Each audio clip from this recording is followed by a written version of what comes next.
Happy mother's day కాదు, happy father's day. Daddy నా dress ఎట్లా ఉంది? Good girl. నా dress father's day. Good girl. నువ్వు గన్ను తెస్తువే నాన్న కోసం గిఫ్ట్. ఏది గన్ను తేపు?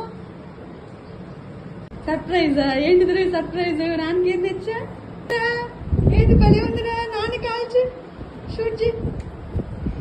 షూట్ చేయి నాన్న, షూట్ చేయి. షూట్ చేయి. సర్ప్రైజ్. కాల్చు. అది బుల్లెట్ రావట్లా బయటికి. అయితే నాన్న ఇప్పుడు నేను కాలుస్తాడు. బుల్లెట్ వస్తుంది చూడు. అమ్మ బుల్లెట్లు పేలుస్తుంది. సర్ప్రైజ్ అని చెప్పి గంట పెట్టి బుల్లెట్లు కాలుస్తున్నా నాన్ని. దొంగ పిల్ల.